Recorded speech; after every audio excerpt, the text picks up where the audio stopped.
waan rabbi sitti murteesse malee namni homaa si godhuu hin danda'u.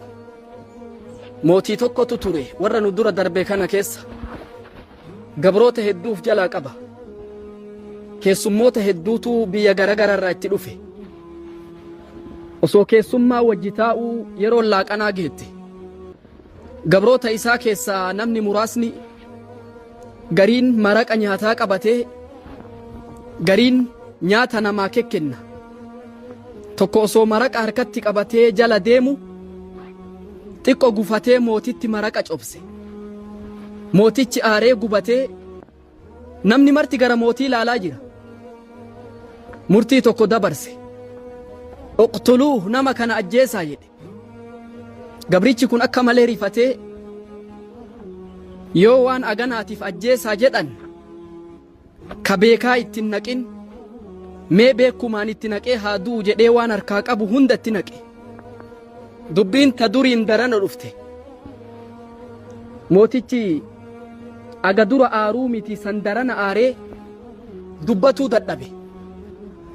Waan godhu dhabnaan ummanni mootitti deemee huccuu isaarraa dhiqaa uffata biraatti godhanii isarraa tottolchanii huccuu biraatti godhanii yoo inni as deebi'u mootichi waan gabricha kana ajjeesan se'a. Gabrichi dhaabbateetu malaala. Gabrichi asuma dhaabbata.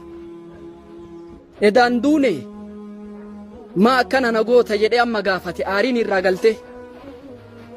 Jennaan gabrichi gurruma keessan isinii eeguudhaaf jedheen yoo ani tasa xiqquma isinitti cobse saniif ajjeesa jettu san maali mootichi akkana zaalimaa siin jedhani akka maqaan sin banneef guutuu sitti naqee maaliif ajjeesan yoo jedhan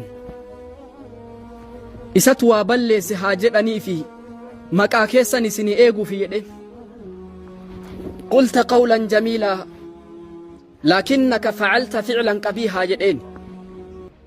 Jecha gaarii dubbatte immoo gocha badaa dalayde. Namni gocha akkasii dalage hin jiraatu. Namni jecha akkasii dubbate hin ajjeefamu. Gocha ati narratti raawwatte caala waan ati naa yaaddettu irra guddaadha. Ati bilisa jedhee gadi dhiise.